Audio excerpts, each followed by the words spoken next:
Ladies and gentlemen, first things first, I have to apologize. This video is a little bit late. Yesterday, I was celebrating my girlfriend's birthday, so I was a little busy, wasn't able to get this video out to you guys as soon as I'd wanted to, but this morning I am bringing you basically everything that is coming within Season 6, because as of yesterday, we got the Season 6 roadmap, and with that, we know all of the maps, everything that's happening in Warzone, the characters, and basically everything in between about Season 6. So today, in this video, I'm going to be going over all of that, the roadmap, what is coming, including the Haunting of Verdansk, or the Haunting event that will be coming to Warzone midway through the season. We're going to be going over all of those details. There's a lot. It's a good looking season, I must say that right away.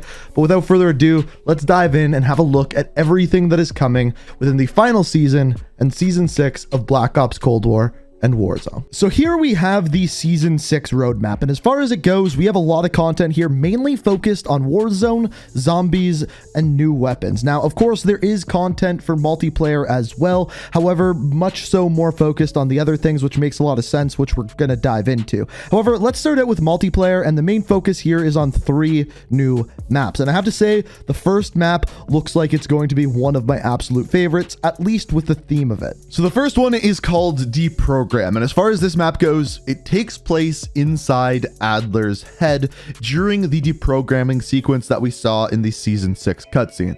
Really cool setting for a map, interesting to have it on here. Kind of changes how you look at the other maps as far as the story goes, but we'll probably talk about that a little bit more once the map actually comes out. The second map is called America, spelt with a K. It's the second 6v6 map. Both of these are coming out at launch, and as far as this map goes, it takes place in the USSR, and it's like a Russian recreation of American City, almost as though it's a tourist attraction. There's a burger town in there.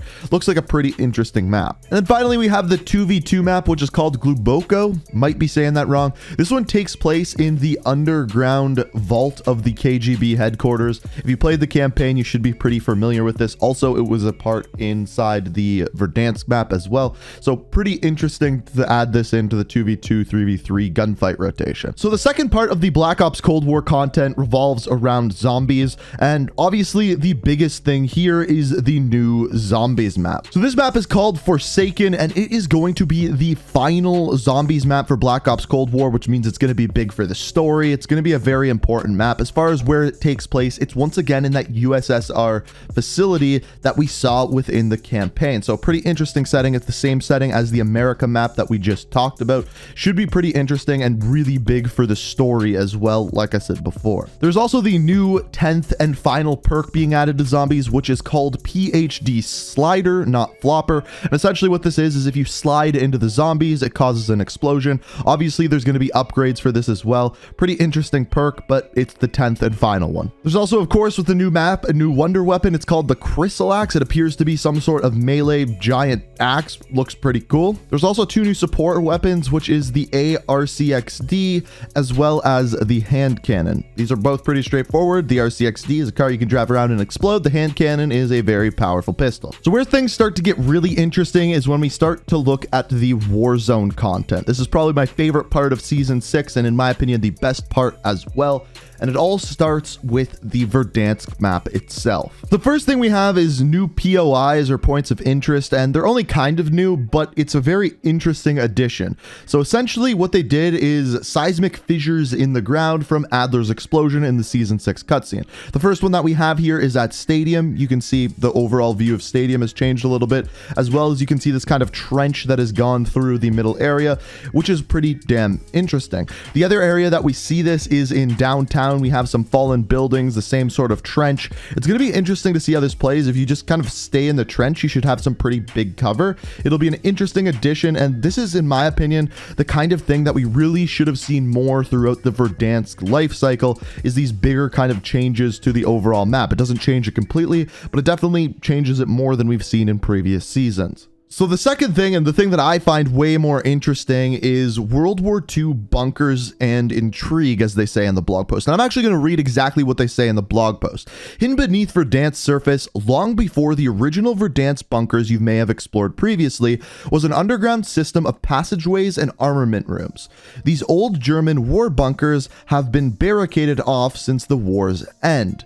After Adler discovered the existence of these relics from the bygone era, he drilled down through the surface to plant seismic charges to set off a greater explosion. Their mysterious nature hints at what will come following Vanguard's launch. So, obviously, with World War II bunkers, Call of Duty Vanguard takes place during World War II. This is what's going to hint at that. There's going to be some sort of Easter egg revolving around the next Warzone map, Warzone Pacific. It'll be very, very interesting, and I can't wait to see what these are all about. Then we have the Gulag, and as far as this goes, we are going back in time to the original Gulag. That is right, we are going back to the showers. Don't drop the soap, because we are once again back in 2019. Now, it's kind of poetic, as this is going to be the kind of final Gulag within Verdansk once again before we get the new Warzone map, which I kind of like, but at the same time, we've experienced this before, so I don't know how I fully feel about it, but it's interesting nonetheless. And then, of course, we also have the in-season event, which is happening really soon in the season on October the 19th, and it is called The Haunting. And of course, this is similar to The Haunting of Verdansk. I'm really looking forward to this. I'm assuming the zombies mode is going to be coming back. We're going to be getting some Halloween characters. One of my favorite things of the year in Call of Duty is this event. It's awesome in Warzone, and it's coming back once again on October the 19th. They said we're going to have a blog post on the 18th, so as soon as we get more information, trailers about this, I will be covering that, so stay tuned. So essentially, the final thing we have on the Season 6 roadmap is the new characters and the new weapons, which we have all of the information on. So first off, as far as the operators go, we have Alex Mason. This is a big one. It's the return of Alex Mason. The first time we've seen him since the campaign. It's going to be awesome to see him once again in multiplayer, zombies, things along those lines. The second character that we have is coming in season, so probably around that Haunting event. And as far as he goes, he's called Fuse. He is the Perseus agent this season. Also important to mention that Alex Mason is the first character in a battle pass that is actually not a Perseus character. All of the other ones that have been in the battle passes have been Perseus characters. Obviously, this one is not. Then we move into our weapons. The first one that we have is called the 410 Ironhide shotgun. And as far as this one goes, it's a lever action shotgun, which is pretty cool. Really not much else to say about it. The second weapon that we have in the battle pass is called the Grav, which is going to be a little bit confusing with the Grau. But essentially what this is a fast firing assault rifle with improved range and the fastest bullet velocity in class, which is crazy because that could mean that this weapon is very, very good in Warzone. So interesting to see that. We'll have to wait to see exactly how good it is once it comes out, but this is the tier 31 in the battle pass this season. Then in season, sometime during the Haunting event, we are getting a new SMG called the Lapa SMG. As far as this one goes, it's basically a lightweight weapon that has good firing control with a slower fire rate. Again, I don't think this one will be the best in Warzone, but we'll have to wait and see. And then finally, we have the melee weapon, which is coming out in season. Pretty straightforward. It's the hammer and sickle. Obviously, a tip of the hat to some World War II kind of things going on there. I'm not exactly sure when this one's coming out, but sometime during the Haunting event or shortly thereafter, we will be seeing this. So that is that. That is Season 6. And as far as this goes, the thing I am personally looking most forward to is the Haunting event. There are some other cool things within Warzone there, but that Haunting event was one of my favorite things last year. Have my eyes set on it this year. Should be a lot of fun. Love the zombies mode that they had last year, so looking to see that return.